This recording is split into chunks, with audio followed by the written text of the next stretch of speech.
Buenas tardes, hermanos. Buenas tardes. Nos hemos reunido una vez más, todos aquellos que nos siguen a través de nuestra red de Facebook. Una vez más nos reunimos como cada 15 días para hacer oratorio y hacer oratorio dentro de nuestra congregación, nuestra comunidad de Puebla, hacer oratorio con todos aquellos que nos están siguiendo. Ahora tengo el gusto de que el padre Raúl Enrique Arias García nos dirigirá el oratorio de esta tarde con el tema de la congregación del oratorio de San Felipe Neri aquí en la Puebla de Los Ángeles. En el sentido histórico vamos a estar analizando y lógicamente hacer oratorio desde aquí y para con todos ustedes. Gracias, Padre.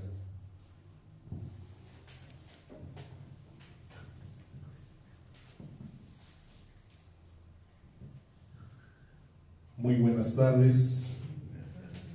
El hacer oratorio llena nuestros corazones, llena nuestras vidas,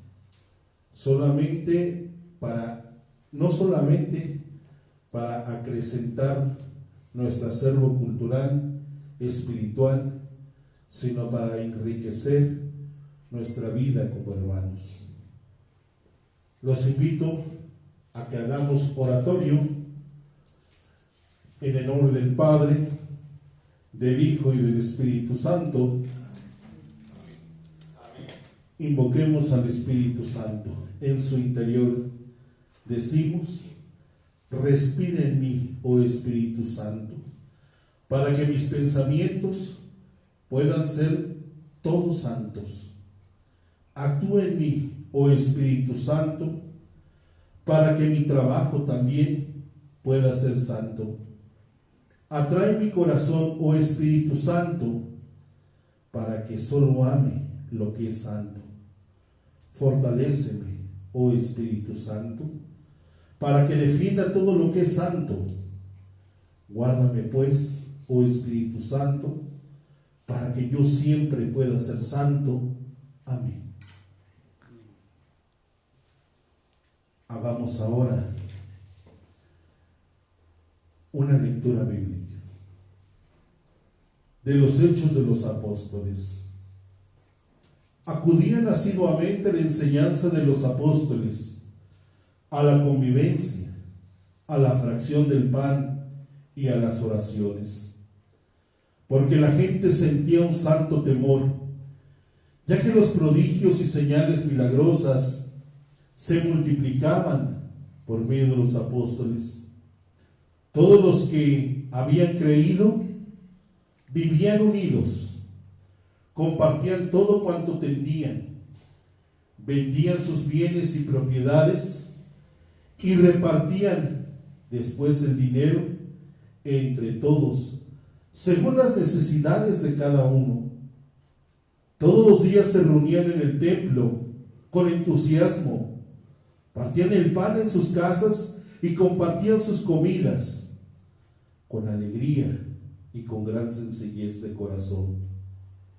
Alababan a Dios y se ganaban la simpatía de todo el pueblo, y el Señor agregaba cada día a la comunidad a los que Él quería salvar.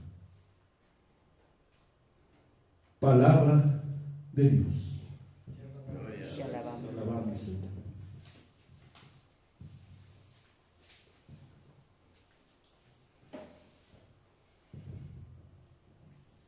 Queridos hermanos, la importancia de la comunicación en las primeras comunidades era la clave para su misión.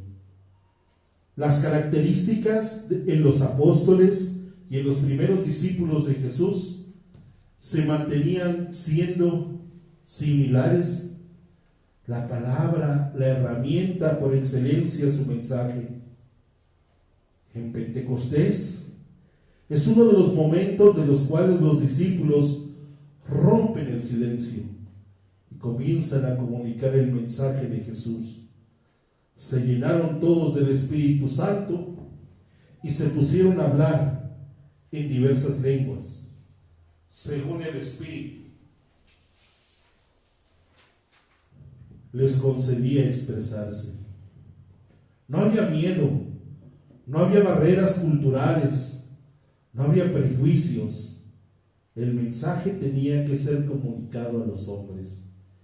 Y es precisamente Pedro quien asume la responsabilidad del primer mensaje en nombre de aquel grupo de hombres y mujeres que querían comunicar la buena nueva. Poco a poco la primera comunidad cristiana fue creando sus mecanismos para comunicarse interiormente y vivir el mensaje proclamado por Jesús. Vemos cómo se va organizando y ya se conforman sus propios signos que les permite crear la concepción de grupo. Se mantenían constantes en la enseñanza de los apóstoles, en la comunión, la fracción de pan y las oraciones, y acudían asiduamente, con tiempo, con perseverancia, con un mismo espíritu, a escuchar este gran mensaje del Señor, alabando a Dios y gozando de la simpatía de todo el pueblo.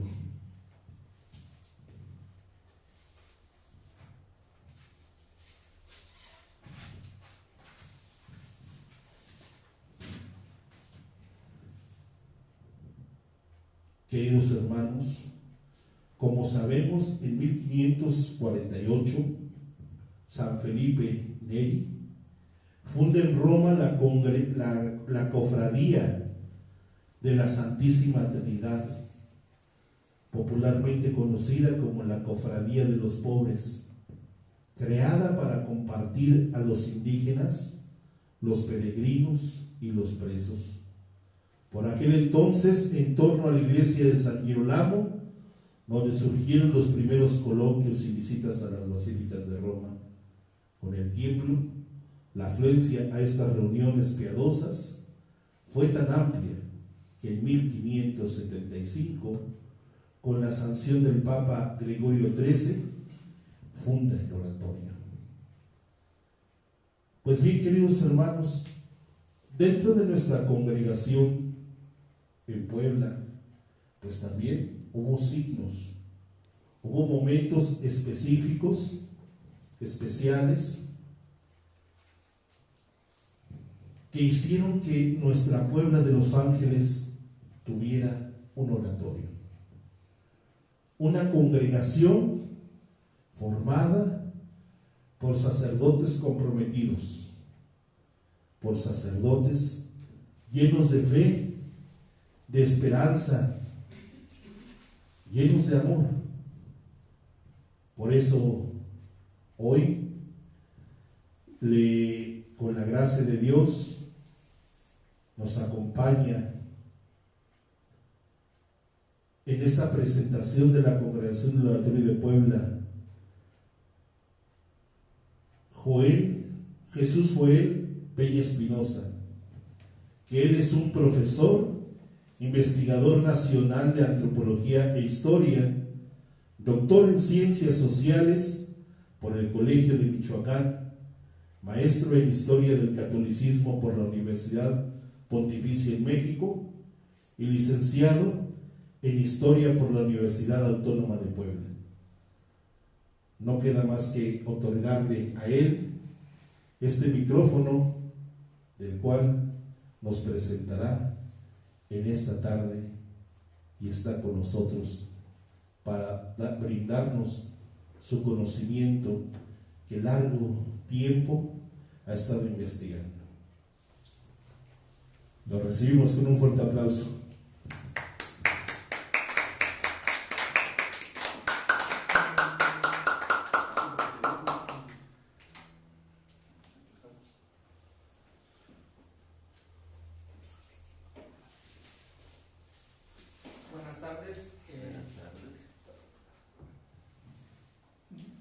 Buenas tardes, pues desde luego quiero agradecer la generosidad del padre Raúl Arias al haberme invitado esta tarde al oratorio y agradecer por supuesto a la comunidad el hecho de que me permitan estar aquí entre ustedes, y la intención es conversar un poco, hacer una charla acerca de algunos elementos sobre los orígenes del oratorio en la ciudad de Puebla de Los Ángeles, que además pues es la primera comunidad que se constituye en lo que ahora conocemos como México, incluso antes que la comunidad de la Ciudad de México. Entonces en nuestro país viene siendo la primera comunidad. Para llevar el tiempo y no dispersarme tanto, preparé una síntesis de lo que ya en algún momento el año pasado, se publicó en una revista de la Universidad Iberoamericana, Historia y Grafía, con precisamente un trabajo mucho más amplio que he estado realizando sobre la historia del oratorio de San Felipe Neri aquí en Puebla. Entonces, además de ver las láminas, voy a ir leyendo algunas partes, ir haciendo algunos comentarios y bueno. La mañana del 31 de mayo de 1676, fiesta de la Santísima Trinidad, la Puebla de Los Ángeles se preparaba para un acto litúrgico extraordinario. Por la mañana, en los conventos se aderezaron las imágenes de los santos fundadores de cada orden religiosa, y por su parte los miembros del cabildo de la catedral adelantaron su almuerzo, pues tenían una destacada participación a realizar. La sede episcopal, Puebla, estaba vacante. No había obispo en Tlaxcala, Puebla. El antiguo templo de la Santa Veracruz, uno de los primeros que tuvo la ciudad, había sido demolido casi en su totalidad, reconstruido y ampliado. Ahora recibiría de forma definitiva a una congregación de clérigos seculares que buscaban imitar el modelo filipense. Si podemos poner la primera, por favor.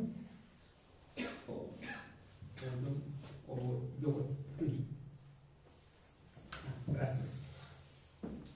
La comunidad oratoriana de Puebla de Los Ángeles nació como una concordia clerical, la cual se fue transformando hasta constituirse como un oratorio en el modelo de San Felipe Neri.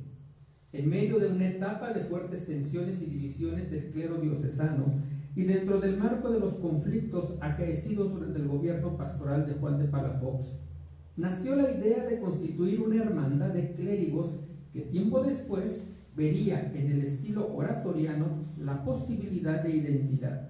Su presencia en la ciudad de Puebla está vinculada a las necesidades de organización, formación y disciplina del clero diocesano. Su crecimiento en número y prestigio como alternativa entre el clero secular fue a la poderosa congregación de San Pedro.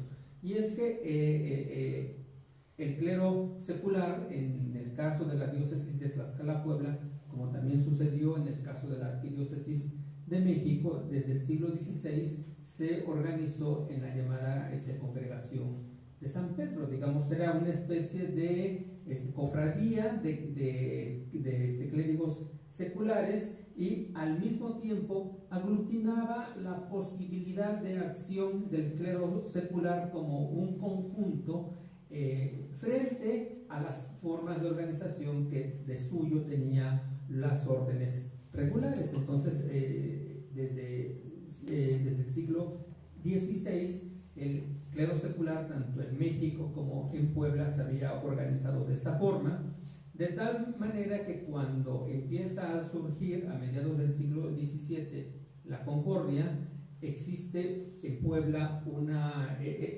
esta congregación de San Pedro. Y de hecho la Concordia nace como una alternativa a la congregación de San Pedro, precisamente por los conflictos que hubo al interior del clero diocesano, dentro de los conflictos que el obispo Palafox tuvo con las órdenes mendicantes y con la propia Compañía de Jesús, que llevó a la división de posturas de la clerecía.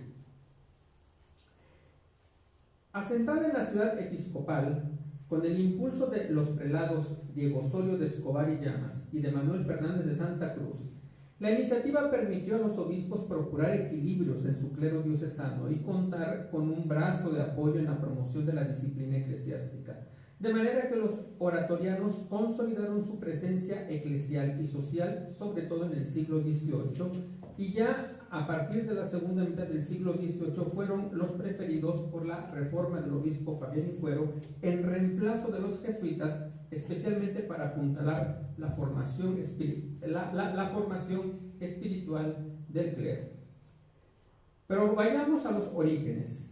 La idea de crear una hermandad de sacerdotes nació de la preocupación por la dignidad del estado clerical, la salvaguarda de su honor, que era un valor muy estimado en la sociedad de aquella época. El concepto de honor era fundamental en todos los sentidos y para todos los grupos sociales, y había signos externos para manifestar lo que se conocía como honor. Y en el caso del honor del estado de la vida clerical, pues por supuesto también había signos externos que después de una década de conflictos existía esta preocupación por parte de los clérigos por tratar de resarcir las heridas que habían quedado de esa división, de aquellos choques, pero también por darle una dignificación, porque al calor de aquellos debates y disturbios que hubo, sobre todo en la ciudad de Puebla, pues era necesario devolverle al estado clerical la dignidad que había perdido frente a la feligresía en general.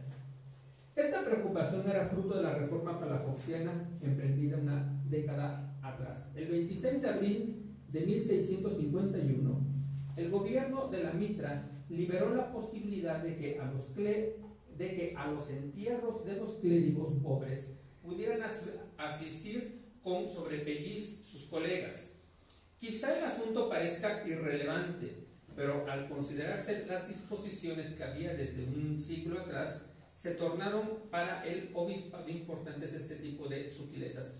O sea, el punto por el que la primera petición que los clérigos que van a formar la primigenia concordia nace porque a los entierros de los clérigos, sobre todo los que no tenían familia, por ejemplo, no asistían más que el subdiácono, el diácono y quizá 2 o 3 personas más, ¿no? Entonces, una forma de dignificar la vida clerical, sobre todo ya en el momento de la muerte y las exequias que tendrían que hacerse, entonces los demás sacerdotes que se integraban en esta concordia buscaban acompañar a su colega que había fallecido precisamente en las exequias, considerando que en aquella época se podían hacer las exequias fuera de misa y que no era necesario la misa exequial, de acuerdo a lo que marcaba el oficio de difuntos antiguo. La disposición fomentaba un ambiente de unidad e identidad entre el clero diocesano, necesaria para una clerecía que no se reponía de un periodo de confrontación. De tal forma que 14 sacerdotes presentaron el día 8 de agosto de 1651 una petición al gobierno diocesano para constituir una hermandad o concordia que obsequiara beneficios espirituales a los sacerdotes difuntos. Una de esas acciones era precisamente pagar la misa en su intención. El asunto de que aunque hubiera abundancia de clero en aquella época, no necesariamente implicaba que tuvieran, en el caso de los sacerdotes pobres o de los que no tenían familia, tomemos en cuenta que es una época en la que la gente moría relativamente temprano y también relativamente fácil por las epidemias que cada década había en aquella época, no tuvieran un entierro digno. Al día siguiente, los gobernadores de la Mitra, Juan de Merlo, quien ya había sido electo obispo de Honduras, Antonio Peralta Castañeda y Nicolás Gómez Briceño, emitieron su decreto autorizando la formación de la hermandad y dando orden para que se elaborasen sus constituciones. La siguiente, por favor. Este mismo mes, el día de San Agustín, se efectuó la primera junta en el seminario conciliar, presidida por Antonio Peralta, en la cual se dictaron y aprobaron las constituciones formadas por 22 capítulos. Es decir, nos estamos refiriendo a el edificio del Colegio de San Pedro, lo que ahora, para quienes son de Puebla y por supuesto los aquí presentes, es la oficina de la Secretaría de Turismo, ¿no? O sea, el seminario tridentino erigido por Palafox comprendía en aquel momento 2 colegios, el de San Juan, lo que hoy conocemos como Casa de la Cultura, el Colegio de San Pedro, lo que hoy conocemos como oficinas de la Secretaría de Turismo. La parte de atrás sería el Colegio de San Pablo, que dejó ordenado Palafox, pero que no fue una realidad sino hasta la época de don Manuel Fernández de Santa Cruz. A un lado, lo que hoy conocemos como el Palacio de Justicia, que fue el Colegio de San Pantaleón, surgiría un siglo más tarde, también como parte del seminario. Entonces, la sesión debió haber ocurrido sin duda en el Colegio Mayor, donde se impartía la teología, que era entonces en el Colegio de San Pedro. Ahí fue donde ocurrió esta primera sesión de aquella primigenia concordia. La normatividad distaba de los principios que rigen al oratorio fundado por San Felipe Neri.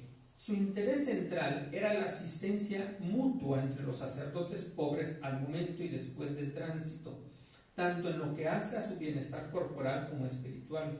Por ello se insertó una cláusula añadiendo obligaciones especiales para asentar como hermanos a los prebendados, es decir, a los miembros de la catedral, y otra para que los diáconos para los diáconos y subdiáconos. Se trataba de formar una concordia clerical de presbíteros cuyo vínculo con San Felipe Neri era el simple hecho de haber sido electo como su patrono en razón de ser modelo de virtudes como clérigo secular. De hecho, en la imagen que se ve aquí, pues está precisamente muy claro, ¿no?, a celebrar las glorias de su ínclito patrón. Aunque esta página corresponde al sermón que tiene lugar un año después, en la fiesta de San Felipe Neri, en la primera fiesta que se hace por parte de la Concordia, es decir, me refiero a 1652, es muy evidente ahí que desde la primera sesión se eligió a San Felipe Neri como patrón de la Concordia de Caridad Eclesiástica. Subyacía un espíritu de caridad desde el membrete que adoptó, Concordia de Caridad Eclesiástica. El constituir esta asociación implicó en primer término un contrato espiritual entre los congregantes cuya garantía era la conciencia de cada uno, según lo señalado en la cláusula 21 de las ordenanzas. Se trató de un pacto espiritual para ayudarse a la salvación con acciones en el momento de la muerte y después de esta. El tema de la muerte y la asistencia en las exequias de los clérigos dio la base doctrinal para todas las constituciones. En segundo lugar, se estableció un contrato entre la Concordia y San Felipe Neri, bajo cuyo patrocinio pusieron los congregantes dicha obra. A pesar que las constituciones no reflejan el modelo oratoriano, quien apoyó la iniciativa, en segundo lugar, que fue el canónigo Antonio de Peralta y Castañeda, ambos estuvieron entre los miembros del Cabildo Catedral y dieron el impulso para que en la manera de redactar las constituciones subyaciera precisamente el espíritu filipense que afloraría décadas más tarde cuando ocurrirían las primeras reformas a esta concordia. Dos aspectos adicionales que denotan, entonces se funda la Concordia de Caridad Eclesiástica con este espíritu mutualista, por decirlo de esta forma, entre un grupo de sacerdotes que además estaban identificados con la reforma palafoxiana, están encabezados por Andrés Sáenz de la Peña, que fue del grupo de Juan de Palafox, Antonio Castañeda y Peralta, el propio Juan de Merlo, que había sido el provisor en la época palafoxiana, y no tienen un templo. Entonces, durante prácticamente una década, ellos van a realizar sus actos de culto, incluso las festividades a San Felipe Neri, en el templo del monasterio de Santa Teresa. Es decir, el que se encuentra que se encuentra desde principios del siglo XVII en la esquina que forma la 8 Oriente y la 2 Norte. Ahí es donde tenían lugar los actos de culto y las sesiones seguían teniendo sitio precisamente en el seminario conciliar, en el seminario tridentino, que en aquel momento no tenía el nombre de palafoxiano, por supuesto.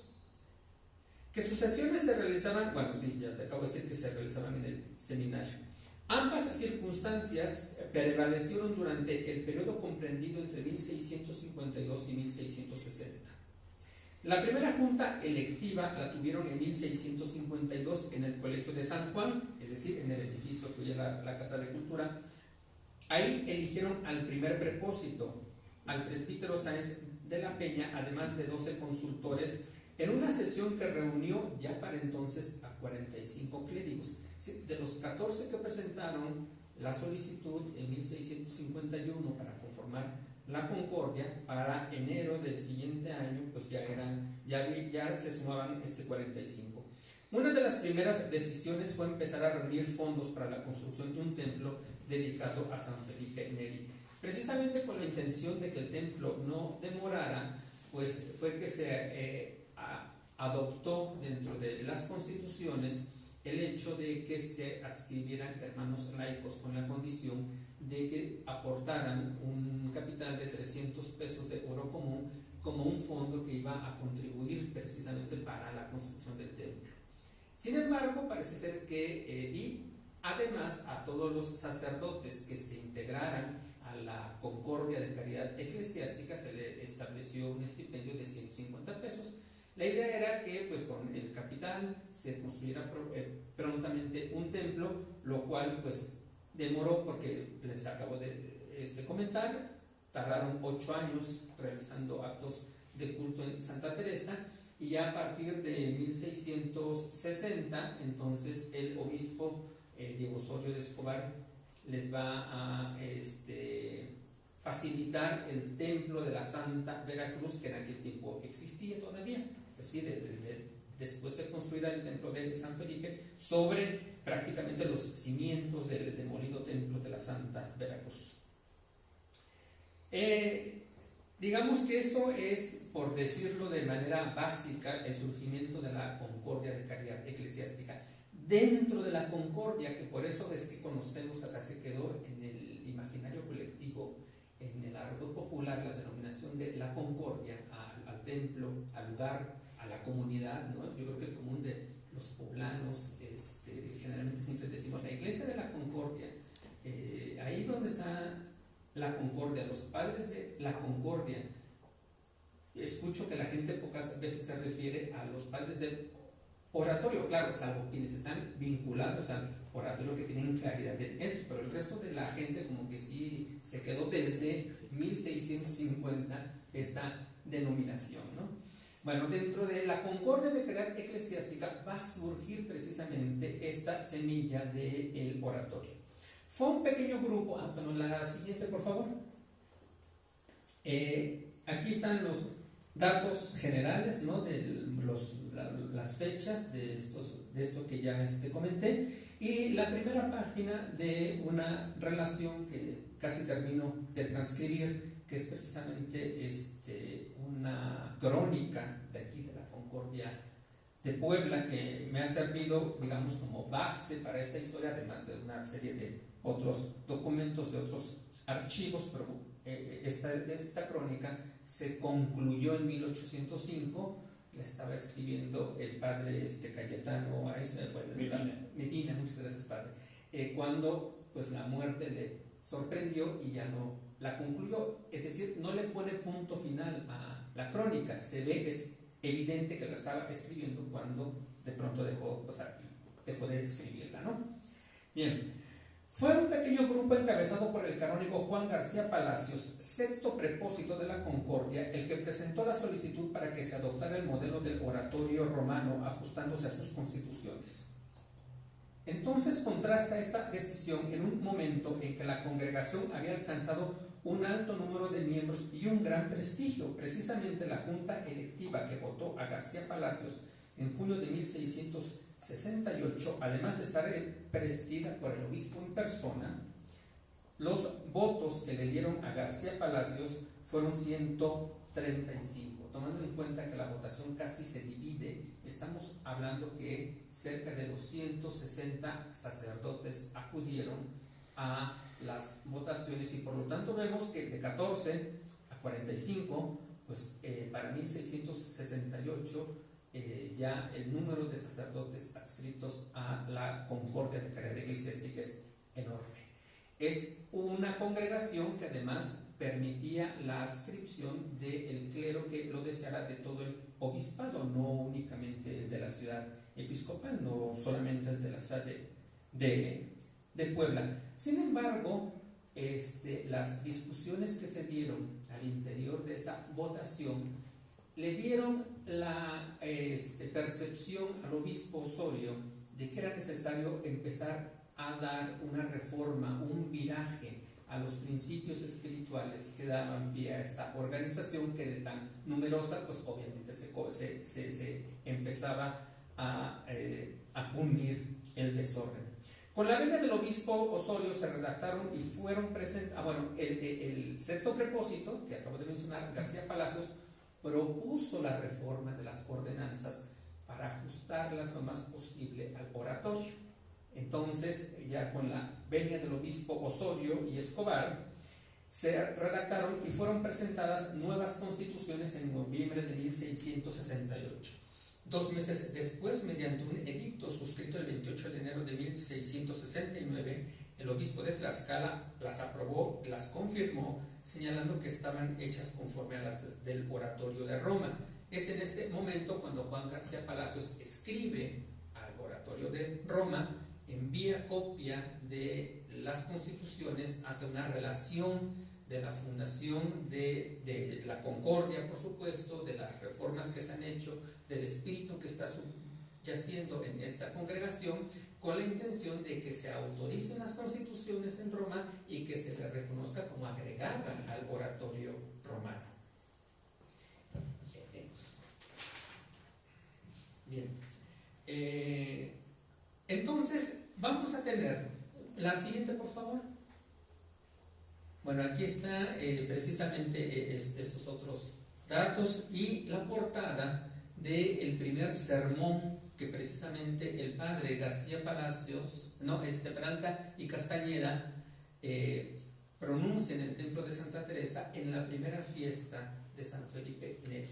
Bueno, la primera fiesta que la Concordia de Caridad Eclesiástica hizo a San Felipe Neri en el año de 1652. Entonces, durante cierto tiempo, la siguiente, por favor, padre. Aquí está, don Diego Osorio de Escobar y Llamas, lo que les acabo de mencionar sobre la reforma de las constituciones. La siguiente, por favor, padre. Y entonces, aquí tenemos que esta propuesta de la reforma, entonces, implica un viraje a lo que estaba ocurriendo en ese momento con la Concordia. Obviamente que con un número tan grande, 400 de congregantes, pues era difícil, porque además se trataba de clérigos distribuidos en todo el obispado, no únicamente era nuestra ciudad episcopal, y por lo tanto pues era mucho más difícil que ciertos fundamentos espirituales, la mutualidad que debía de existir entre ellos, el acompañamiento a los entierros, etcétera, pues no se pudiera supervisar el cumplimiento, no solamente en la ciudad de Puebla, sino en las parroquias que entre más lejanas, imaginemos allá por la Sierra Norte, o por ejemplo por la zona de Huajuapan, Acatlán, por ejemplo, ¿no? O sea, el obispado iba desde el Golfo de México hasta el Pacífico, abarcaba áreas del actual estado de Guerrero, el estado de Veracruz, parte del estado de Oaxaca, todo el estado de Puebla, el estado de Tlaxcala. Entonces, tener un control desde el prepósito y sus congregantes sobre 400 clérigos, bueno, no era esto posible. La siguiente, por favor. Entonces, bueno, aquí está expuesto los datos fundamentales del surgimiento del oratorio. Decía yo, la espiritualidad filipense empieza a campear en un grupo específico dentro de esta numerosa congregación, y por lo tanto empiezan a empujar porque efectivamente se viva cada vez más el espíritu que los anima. Pero transcurrieron varios años entre que esto sucediera, y hubo un conflicto bastante duro, ríspido, entre quienes deseaban esta depuración, esta espiritualización, y entre quienes decían que estaba bien la concordia, cómo estaba funcionando. La siguiente, por favor.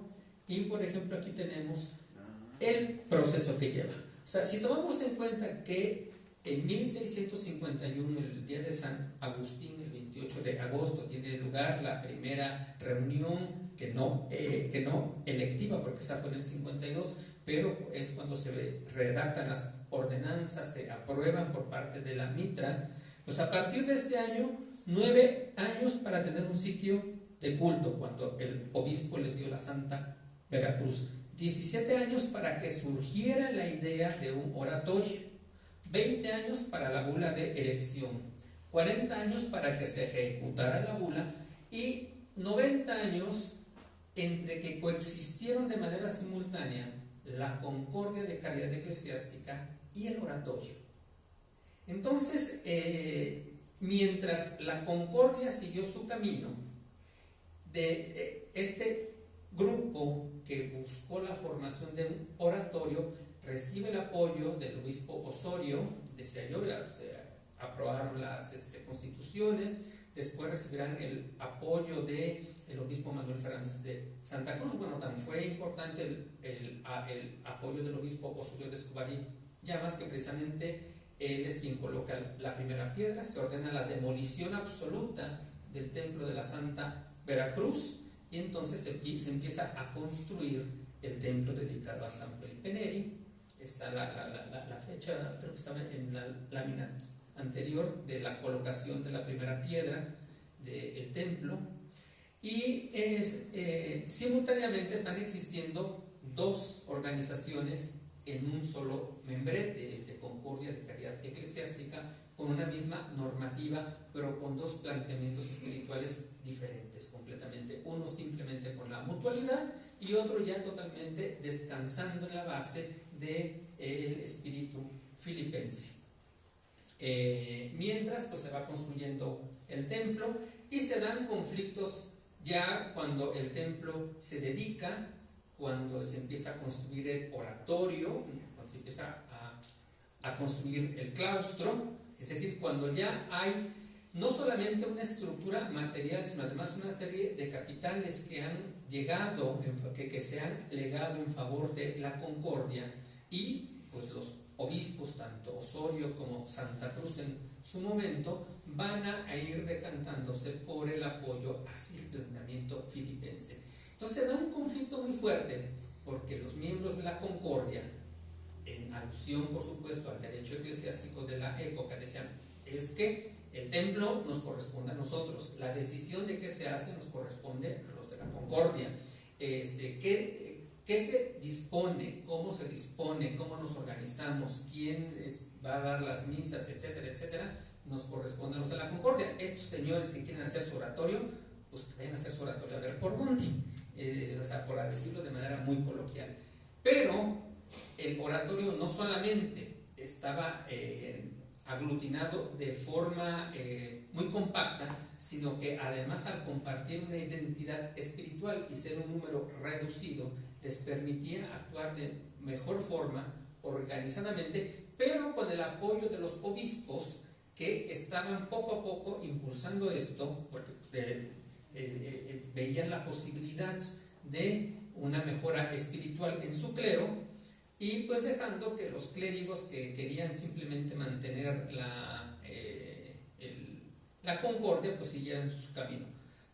Los conflictos continuaron, y para 1744 ya el asunto era impostergable, los pleitos eran demasiados, los intereses se habían acumulado excesivamente, y le toca entonces al obispo Pantaleón Álvarez Abreu definitivamente dar una solución. Reúne en el Palacio Episcopal, lo que ahora conocemos como el Palacio Federal o el edificio de Correos, a los miembros de la Concordia, a los miembros del oratorio. Se hace una larga relación de los acontecimientos que aquí he resumido, y finalmente, en un golpe inteligente por parte de los oratorios y un error de los concordantes, porque el prepósito en un arranque de ira renuncia, el obispo Pantaleón empuja a uno de los oratorianos para que tome la prepositura, y resulta que es su provisor, quien estaba totalmente identificado con el modelo filipense, y entonces él, como prepósito de la Concordia, dice, pues yo como representante de la Concordia ya no me interesa más que la Concordia siga existiendo, ni tampoco estos bienes, y los reconocemos en favor de este grupo. Entonces el obispo Pantaleón dice, se declara extinta la Concordia, y todos los bienes, privilegios espirituales, todos los documentos canónicos, ¿no? Desde las ordenanzas que se aprobaron en tiempos de Diego Osorio de Escobar y Llamas, la bula, la ejecución de la bula que le tocó hacer a Manuel Fernández de Santa Cruz, y demás reglamentos que se habían generado a principios del siglo XVIII, los reconoce el obispo Pantaleón en favor del oratorio. Así queda en 1744 extinguida la Concordia y únicamente ya la comunidad del oratorio, que va a iniciar precisamente en ese momento su época de esplendor, porque tanto el obispo Pantaleón como posteriormente el obispo Fabián y Fuero van a ser de los oratorianos los preceptores espirituales del clero secular.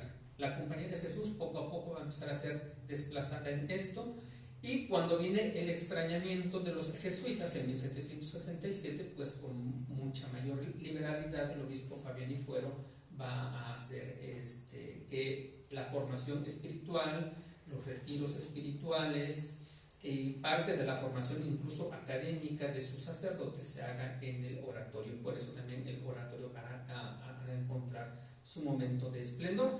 No es gratuito que en gran cantidad, en la mayoría de los templos del obispado, del antiguo obispado, es decir, también cuando visitamos Oaxaca, cuando visitamos estas áreas que decía yo hace un rato, encontremos pinturas, esculturas de San Juan Nepomuceno y San Cayetano, fundamentalmente, porque desde el oratorio de Puebla se irradió esos modelos espirituales, estos modelos clericales, a partir de la formación que aquí en Puebla se proporcionaba al clero diocesano, al clero del amplísimo obispado de Tlaxcala, Puebla. Mientras tanto, la siguiente, por favor, padre. Bueno, por ejemplo, aquí está uno de los sermones que se dijeron en honor de San Cayetano, por ejemplo, ¿no? La aportación que hace el oratorio al ciclo devocional angelopolitano y en particular al clero secular diocesano, pues tiene que ver con la figura de San Juan Nepomuceno y de San Cayetano.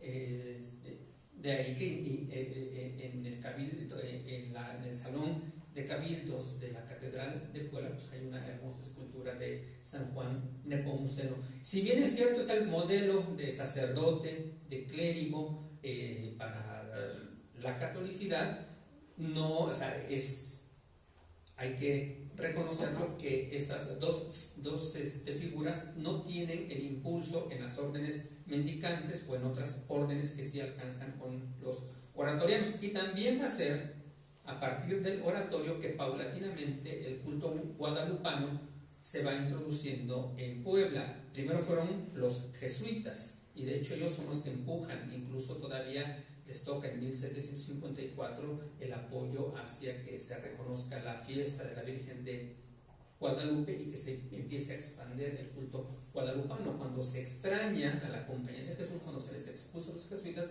los oratorianos entran al relevo en la promoción guadalupana en todo el virreinato.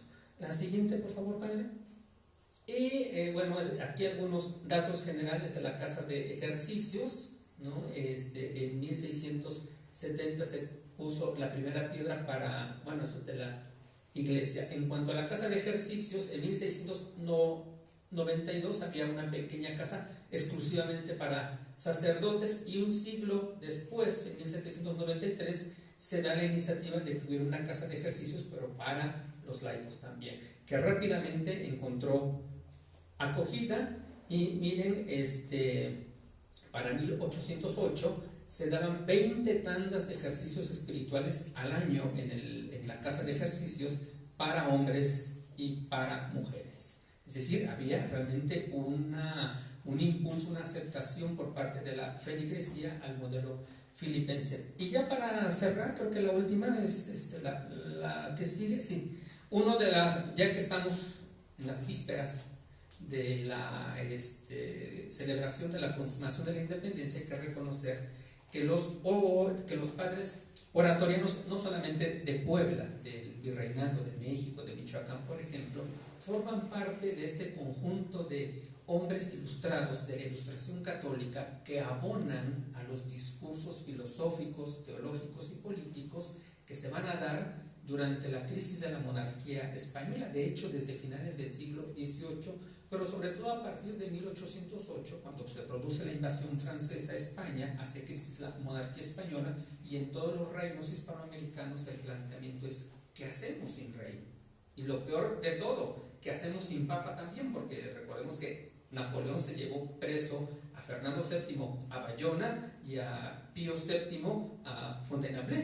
Entonces, la monarquía hispánica católica estaba separada por todos lados. Y parte de los debates, las propuestas, los discursos, las discusiones de qué hacer, hay importantes nombres de los padres oratorianos. Lo mismo en el momento del inicio del proceso de independencia, la etapa insurgente, a favor y en contra, sea una cosa o lo otro, siempre están abonando a la discusión de la realidad sociopolítica y económica del momento. Y en la etapa final, en la etapa trigarante, una de las cosas que se reconoce al Oratorio de Puebla es que dentro de los muros del Oratorio de Puebla estuvo la imprenta del padre Furlong, donde se imprime el Plan de Iguala, el documento fundamental sobre el cual se va a jurar la independencia de este país, y también le da a parte de esa imprenta a Iturbide, para que mientras andan a la carrera todavía batalla, tratando de aglutinar los ánimos en favor de la causa trigarante, pues se impriman proclamas, libelos, el mismo Plan de Iguala, etc. Por eso la imprenta del Ejército de las Tres Garantías se forma en gran parte con la imprenta que el padre Furlong había comprado en España y tenía aquí en el oratorio. Entonces, digamos, estas aportaciones que el oratorio poblano también ha dado a la historia de México. Y para cerrar, pues precisamente con esta idea, que el oratorio de Puebla, además de la importancia que ha tenido para la promoción religiosa, para el desarrollo del espíritu católico, desde su propia particular identidad, ahora decimos carisma. Lo que pasa es que la palabra carisma es un término nuevo, la uso muy poco porque en aquella época eso no existía, ¿no? Más bien existía, pero con otras palabras. Entonces, desde su carisma, para decirlo en un término contemporáneo, impulsa, nutre el sello católico de una región muy amplia. Digo, igual lo hizo el Oratorio de México sobre la geografía del Arzobispado de México, etcétera, etcétera, ¿no? Pero en el caso particular, lo que aquí nos tiene es precisamente el caso del Oratorio Angelopolitano, y me parece que las contribuciones a la expresión religiosa, pero también a la conformación social de Puebla y de este país, pues son abundantes. Hay que seguir investigando y hay que también promoverlo, ¿no? Porque es importante decirlo, cuánto ha contribuido la Iglesia y en particular al oratorio a la formación de nuestra sociedad. Gracias. Wow.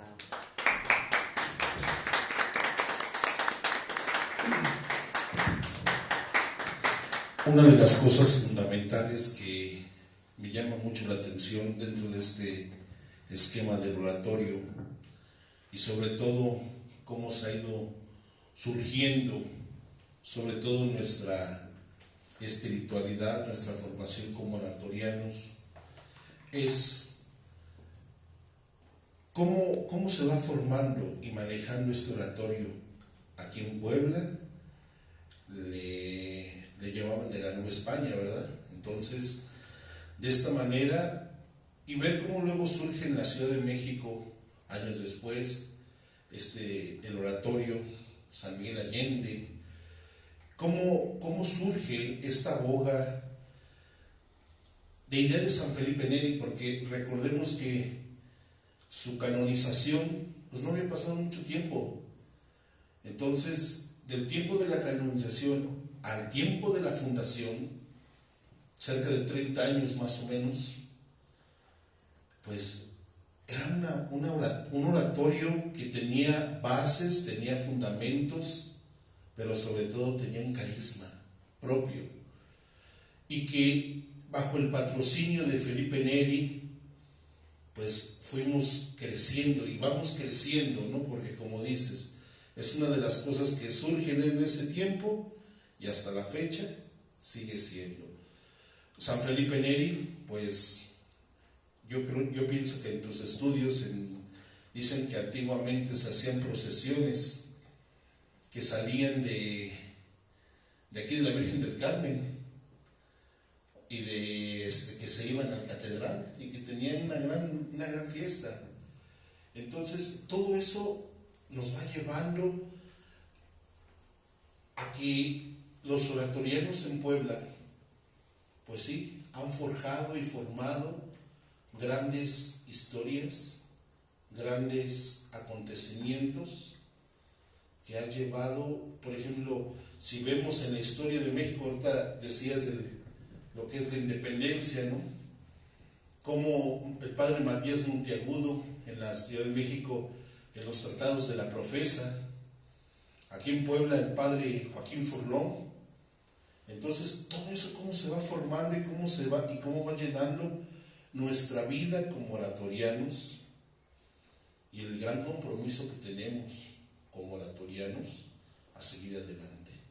¿Alguien que quiera participar?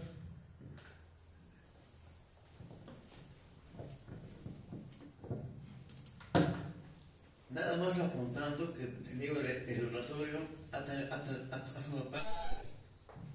formado parte de la historia nuestra. Como dijo el expositor, aquí en Puebla se hizo el plan de Iguala, una empresa que el padre Furlón había adquirido, y el plan de Iguala era importante para la independencia. Recuerdo también que allí en la profesa se reúnen había una reunión frecuente para ver lo de la independencia de México. Así que el oratorio ha tenido parte en la República Mexicana, siguiendo el ejemplo de San Felipe Neri. Bendecimos a Dios que aquí en Puebla seguimos adelante el ejemplo de San Felipe Neri, para el gloria de Dios, bien de las almas. Yo creo que considero que muy buena la exposición, gracias maestro. Sobre todo el sentir la presencia de esta casa, de los orígenes siempre la hemos considerado de 1651 como nuestro origen. Lógicamente pasó todo esto para que se fundara propiamente nuestra comunidad, nuestra congregación, como un verdadero oratorio. 1671 está hablando, creo. Y lógicamente se decía el primer oratorio. Yo creo que por la fama de santidad que tenía Felipe Neri en ese tiempo, ese era el sentido de fundar un oratorio en la Puebla. Es como si dijéramos ahorita un Acutis, ¿no? un Rafael Guízar, santos de nuestros tiempos, ¿no? Que fundáramos una congregación ahorita y que nos fuéramos algunos sacerdotes, no sé, de Clorio de Sangre, que dijéramos vamos a fundar una comunidad siguiendo las huellas de Carlo Acutis, ¿no? Sería padre, ¿no? En nuestro tiempo, ¿no? En ese tiempo también, o sea, sacerdotes del clero secular se reunieron para que realmente con esa espiritualidad, pero sobre todo con esa figura de Felipe Neri, que era el santo del tiempo, de esa época, ¿no?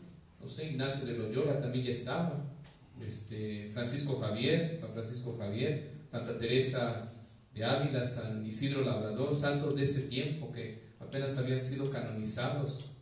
Entonces yo creo que surge esa idea en los padres de seguir las huellas de Felipe Neri, que hasta la época de hoy, bueno, pues tenemos los pasos, ¿no? Que ahora tristemente el florecimiento de las vocaciones pues ha bajado mucho, sobre todo en los oratorios, ¿no? Hay que pedirle a Dios que florezca las vocaciones al servicio y al amor a Felipe Neri, a este oratorio, porque pues sí, vivimos tiempos difíciles, pero bueno, el espíritu de Felipe Neri se queda muy marcado en las casas. Gracias. ¿Alguien más? Bueno, le agradecemos al doctor Jesús Joel por compartirnos su vida, su pasión, la investigación. De esta parte del oratorio, la congregación le agradece estos momentos que ha compartido con nosotros, que nos ayudan no solamente a vislumbrar, sino a ver cuánto amor, con cuánto cariño, porque usted, sin conocer nuestro archivo, ha conocido el oratorio desde su fundación, desde su, ahora sí que todo el tiempo investigando, todo el tiempo pues llenándonos de un gran conocimiento aquí en nuestra Puebla, ya que ha hablado no solamente una vez, sino varias veces, varias conferencias sobre nuestro compromiso como hijos de Dios. Al final de cuentas usted católico, al final de cuentas usted pues con ese amor y ese cariño y ese temple. Ahora los invito a que hagamos oración, para concluir este oratorio,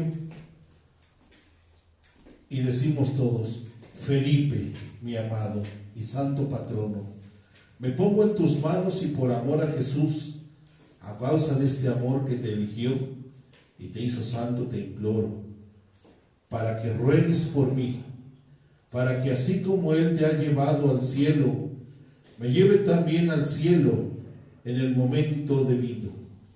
Te pido especialmente me alcances una verdadera devoción como la que tuviste al Espíritu Santo, la tercera persona de la siempre bendita Trinidad, para que así como Él llenó milagrosamente tu corazón con su gracia en Pentecostés, yo también pueda a mi medida tener los dones necesarios para mi salvación. Por tanto, te pido me alcances esos 7 grandes dones, para que dispongan y exciten mi corazón hacia la fe y la virtud. Implora en mí el don de la sabiduría, para que pueda preferir el cielo a la tierra, a discernir la verdad de la falsedad. El don de consejo, para que pueda ver mi camino en los momentos de perplejidad. El don de fortaleza, para que pueda combatir con mi enemigo con valentía y tenacidad. El don de ciencia, para ser capaz de dirigir todas mis acciones con pura intención a la gloria de Dios. El don de piedad, para hacerme devoto y hombre de conciencia. El don del santo temor, para hacerme sentir respeto, reverencia, sobriedad en medio de todas mis bendiciones espirituales. Y el más dulce de los padres, flor de pureza, mártir de la caridad, ruega por mí. Amén. Amén. Pues San Felipe Neri, Ruega por nosotros. vamos ahora a terminar nuestro oratorio con un canto, y agradecemos a todas las personas que en este día pues se han conectado.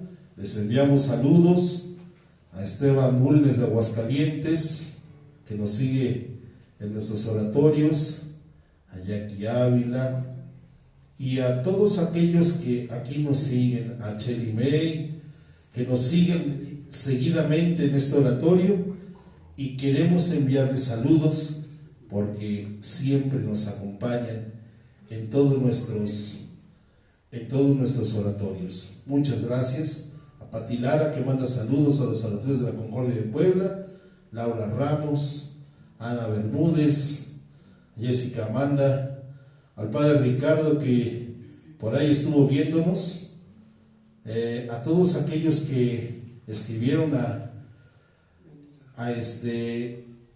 Gerardo Castro, al padre Mario Acevedo, que pues cuando quiera también lo invitamos a que venga a compartir de estos oratorios, para que se haga presente ese amor y ese cariño y esa concordia que lo pudo tener en los años de inicio de este oratorio. Iniciamos nuestra oración, nuestro canto que diga.